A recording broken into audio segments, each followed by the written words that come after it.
Olá, gente querida do coração verde e amarelo, mais um Jornal Foco do Brasil, compromisso com a verdade. Mais uma vez perguntamos de qual lugar abençoado do nosso Brasil, do mundo, você assiste o Jornal Foco do Brasil. Conte aí, participe, comente, também participe do chat ao vivo e veja se o sino de notificações está ativado. Vamos agora às notícias desta edição. O presidente Jair Bolsonaro teve melhora do quadro de obstrução intestinal. Não há indicação de uma intervenção cirúrgica. Você viu aí essa boa notícia? Segundo o boletim médico divulgado nesta terça-feira, dia 4, pelo Hospital Vila Nova Star. O desconforto foi causado por uma suboclusão intestinal. A obstrução, de acordo com a equipe médica, se desfez com o tratamento clínico.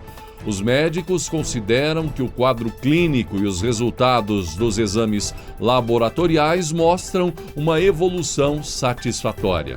Ainda segundo o boletim, Bolsonaro passa a ser alimentado com uma dieta líquida. Porém, não há previsão de alta entre a equipe médica. Já na equipe do governo, ministros, não é? E até mesmo com relação ao povo brasileiro que fez oração, está rezando, orando, teria uma expectativa para uma alta nesta quarta-feira. O filho mais velho do presidente Jair Bolsonaro, o senador Flávio Bolsonaro, disse que o pai está bem disposto e bem-humorado.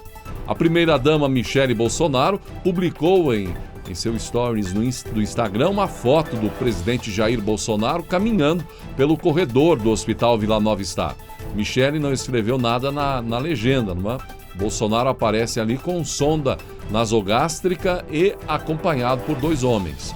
O próprio presidente Jair Bolsonaro também divulgou uma imagem onde aparece sendo examinado pelo médico Dr. Antônio Luiz Macedo, o profissional que o operou devido à facada sofrida em 2018, facada proferida por Adélio Bispo, não é? E o doutor chegou ao hospital, o médico chegou ao hospital por volta das 6h10 da manhã desta terça-feira, depois de retornar do exterior, onde estava passando férias. Em julho de 2021, o presidente também foi internado com suboclusão intestinal e passou 4 dias no Hospital Vila Nova Star, onde é atendido pelo cirurgião Antônio Luiz de Macedo, que o acompanha desde o atentado sofrido na campanha eleitoral de 2018. Portanto, está aí uma boa notícia, a evolução da saúde, do quadro do presidente Jair Bolsonaro, e há quem diga que ele tem acompanhado, inclusive, o seu comentário. Portanto, comente, esteja em oração, rezando pela saúde do presidente, já que também há uma pequena parcela que trabalha com o ódio e faz justamente o contrário, não é? Vimos a polêmica envolvendo, por exemplo, o ator José de Abreu, entre outros que torcem pelo quanto pior, melhor em relação ao presidente da República. E o jornalista Alexandre Garcia comentou sobre mais este internamento do presidente Jair Bolsonaro e lembrou do caso Adélio Bispo.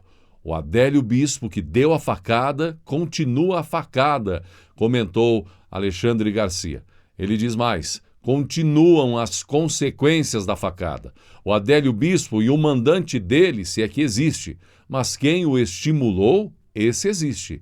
Quem autorizou a entrada dele na Câmara fictícia, a entrada fictícia na Câmara para formar um álibi, mas registrou como se estivesse presente na Câmara, colocou Alexandre Garcia.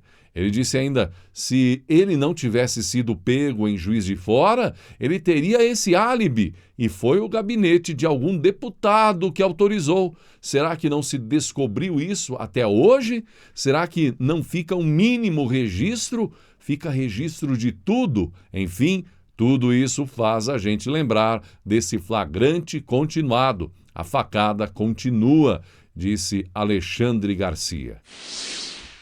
Agora veja se você concorda com isso. Saiu a prestação de contas da viagem do petista Lula pela Europa em novembro, revelando despesas de R$223 mil, com diárias e passagens aéreas.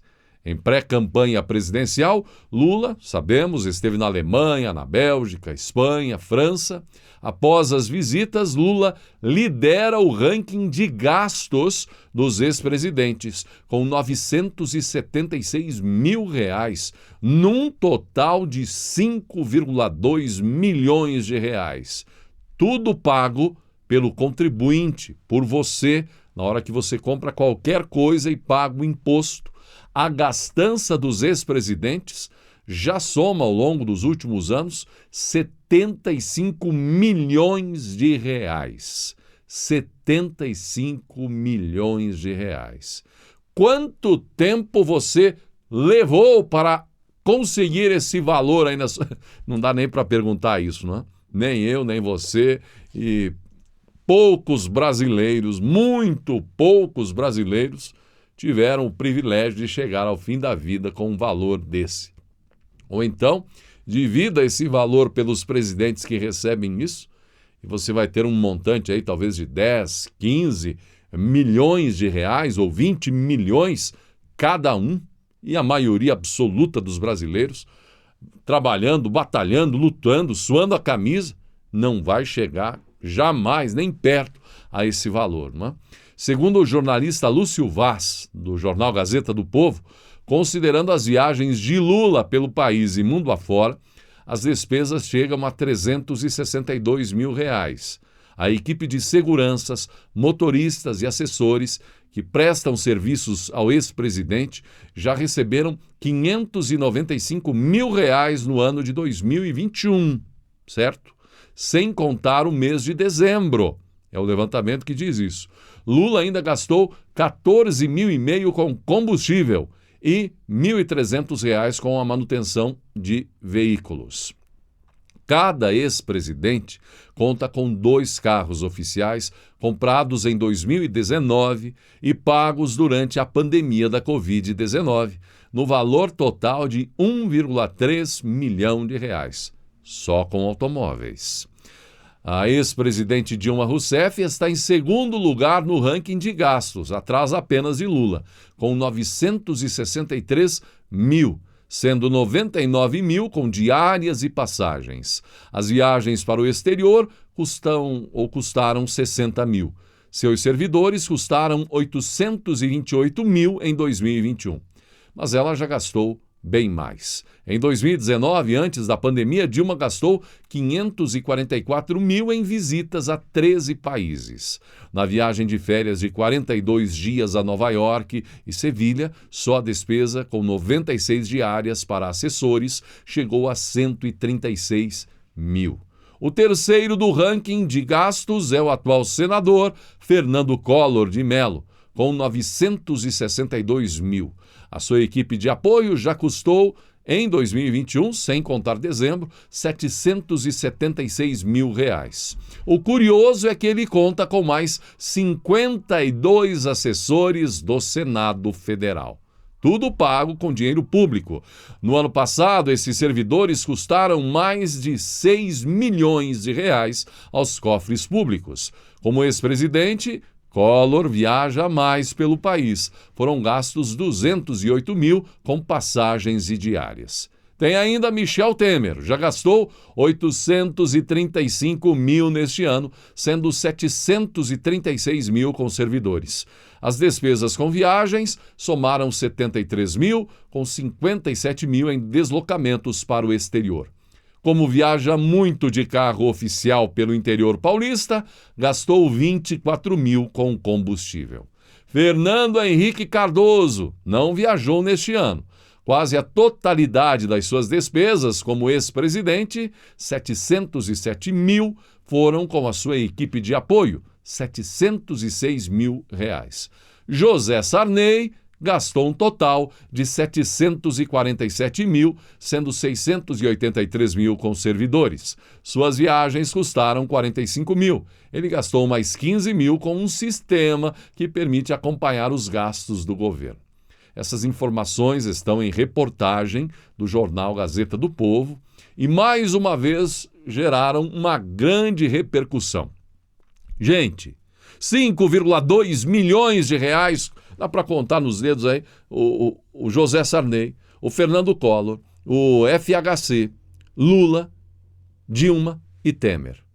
Collor, não é? Também tivemos. 6, 7 pessoas. Afinal de contas, gastar quase 1 milhão em um ano só com um único ex-presidente de dinheiro público, só porque é ex-presidente? E como se colocar no lugar de um brasileiro normal, absoluta maioria? Não é uma falta de respeito com isso com o povo brasileiro? Um aposentado que contribuiu rigorosamente em sua vida com o INSS e chega na hora, tem que esperar meses, anos, e muitas vezes tem o seu pedido negado pela burocracia brasileira. Supondo que ainda com muita sorte consiga garantir um bom salário de aposento, R$4.000 por mês de aposento, o que é um bom aposento. A maioria não chega nem perto disso. Multiplique 4.000 por 12 meses, temos R$48.000, mais o 10º. Vai conseguir no máximo 52.000 em um ano, depois de uma vida inteira de muito trabalho. Não 3, 4 anos, ou nem isso, como o caso de Temer. Lula, como ex-presidente, só neste ano já usou quase R$1 milhão de dinheiro público. E todos os ex-presidentes ainda vivos consumiram 5,2 milhões em 2021. E são quantos? Sarney, Collor, FHC, Lula, Dilma e Temer. 6 pessoas. Mais de 5 milhões. Então você entende por que o imposto de renda, por exemplo, precisa ser tão elevado para o brasileiro, porque o ICMS nos estados, porque tantos impostos federais, nós temos que pagar a conta. E o pior de tudo isso, ninguém discute, ninguém fala nada, ninguém, nem aí, nem em eleição, nem depois, faz nada. Mas a conta nós temos que pagar.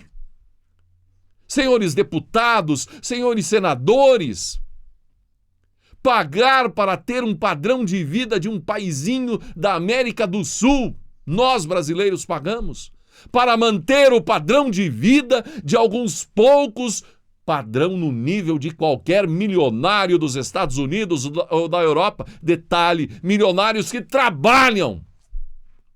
Pagamos para manter o Brasil no atraso de sempre. Porque isso aqui, gente, teria muito potencial para estar entre os 3 países mais poderosos do mundo, potencial para ter o 3º maior PIB do mundo, a 3ª maior economia do mundo. O Japão ocupa essa posição, tem o tamanho do estado do Mato Grosso do Sul. Isso sem falar nos demais pequenos países que mandam o Brasil lá para trás. Em 2022, temos mais uma oportunidade de mudar isso. E não falo com relação à figura do presidente, que no fim das contas tem, mãos amarradas, travadas. Mas com os senhores senadores e deputados que não têm coragem para passar este país a limpo, que há muito estão mais preocupados em oferecer emendas para quadrinhas no interior, nas comunidades, quadra de bocha, de esporte, isso, aquilo, que depois ficam abandonadas, do que para transformar as leis, a justiça e tudo mais neste país. Transformar isso aqui na verdadeira potência que merecíamos ser e que nós, o povo, nós pagamos para ser, mas não recebemos o que pagamos. E se pagar para ex-presidentes mais de 5 milhões de reais pode ser pouco ou pode ser muito? Tem mais, gente.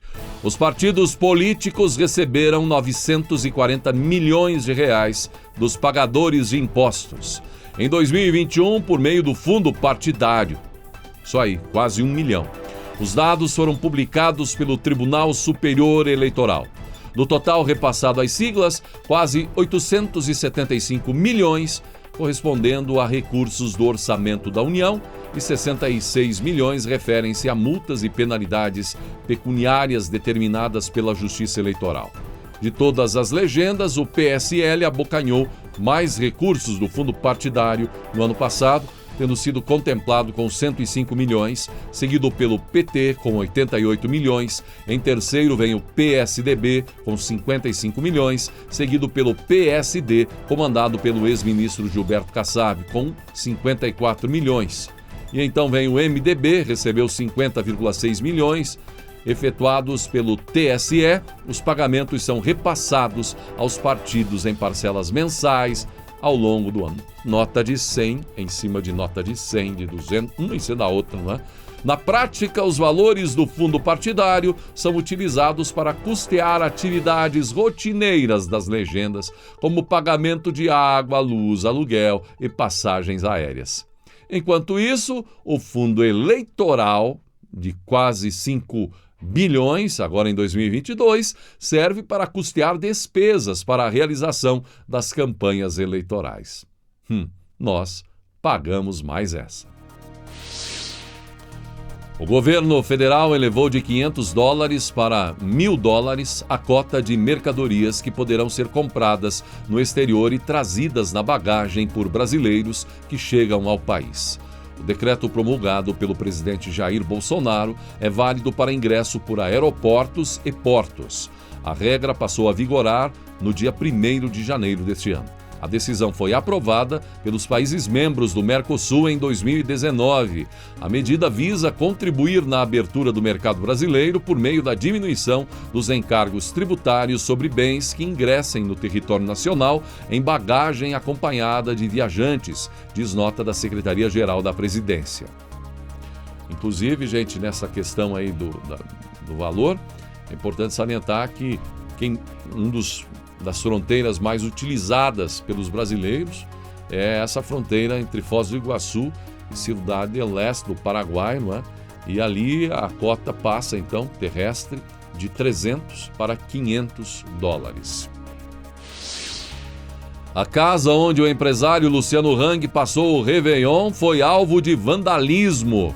Um vídeo divulgado no Instagram do dono da rede das lojas Havan mostra um homem se aproximando da residência, localizada em Balneário Camboriú, Santa Catarina, e atirando uma pedra. Segundo Hang, ainda não há informações sobre a identidade do autor do ataque. Queremos descobrir quem ele é para fazermos o boletim de ocorrência e colocá-lo onde merece estar, atrás das grades, afirmou Luciano Hang.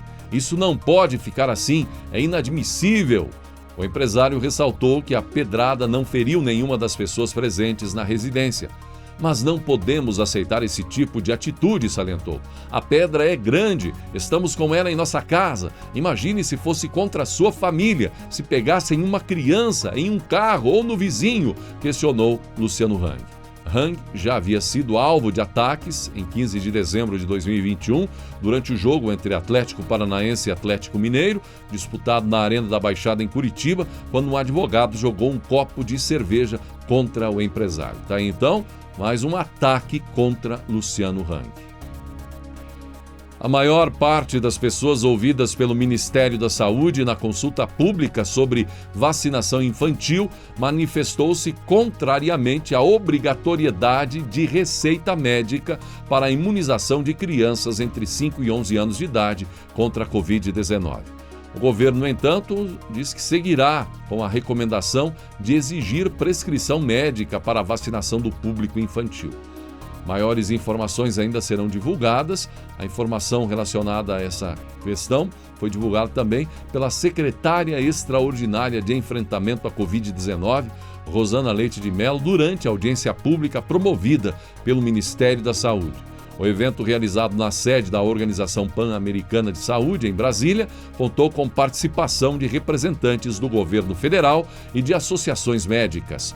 O objetivo da audiência foi apresentar os resultados da consulta pública, finalizada em 2 de janeiro, sobre vacinação infantil contra a Covid-19. Segundo a secretária, foram colhidas contribuições de 99,3 mil participantes. De acordo com a Rosana, a maior parte dos respondentes concordou que a imunização de crianças não deve ser obrigatória. Além disso, o público opinou que crianças com comorbidades devem ser priorizadas no processo. As vacinas contra a Covid-19 para crianças de 5 a 11 anos de idade começarão a chegar ao Brasil agora na segunda quinzena de janeiro. A informação foi dada pelo ministro da Saúde, Marcelo Queiroga. Muitos comentários nas redes sociais sobre o ocorrido com um apresentador de TV do SBT que desmaiou ao vivo. Rafael Silva teve um mal súbito durante a apresentação de um telejornal, teve 5 paradas cardíacas, gente. Apesar da grave situação, o jornalista já foi extubado, está consciente e conversando. Rafael já teve contato com sua família. Ele conversou com a mãe dele, com o irmão dele, inclusive até já pediu para ir ao banheiro. A recuperação dele é a melhor possível. A gente está muito feliz com essa notícia. Ele foi prontamente atendido pelos médicos do SAMU e pelos bombeiros de Varginha, que o encaminharam ao hospital que fica a poucos metros da emissora, explicou outro apresentador da emissora. A suspeita, segundo o médico que está atendendo ele, é que o Rafael teria uma doença cardíaca congênita, ou seja, pode ter desde o nascimento esse problema cardíaco que ninguém sabia, havia identificado ainda até o momento, ou ninguém tinha identificado, nem ele próprio sentido algo que denunciasse a ocorrência ou a existência de um problema desde o seu nascimento. Por meio do novo marco das ferrovias, o governo federal já assinou 21 contratos sem a necessidade de leilão. As empresas se comprometeram a investir quase 91 bilhões de reais, além de construírem 6.500 quilômetros de trilhos. Fechamos o ano passado com 21 contratos assinados, de um total de aproximadamente 80 pedidos de autorização, disse à revista Oeste o secretário de Transportes Terrestres, Marcelo da Costa. A validade das negociações firmadas entre as companhias e o Poder Executivo é de 99 anos, renováveis por mais 99. A maior parte dos aportes vindos da iniciativa privada serão realizados nos 5 primeiros anos. O agronegócio e a mineração serão os 2 setores mais bem atendidos, com 32,8% de cargas sobre os trilhos pelos próximos anos. Celulose e carga geral vêm na sequência com 10% e 6,2%, respectivamente. Os contratos atuais, somados aos do novo marco, devem mudar o perfil da carga transportada. A partir de 2035, o governo projeta que as ferrovias serão 40% a 45% da matriz de transportes no Brasil. E assim chegamos ao final desta edição do Jornal Foco do Brasil. Mais uma vez, gratidão pela sua atenção e que Deus abençoe a todos. Desde já, mais uma vez, manifestando o nosso desejo que Deus esteja com você em um ano de 2022 muito feliz e abençoado.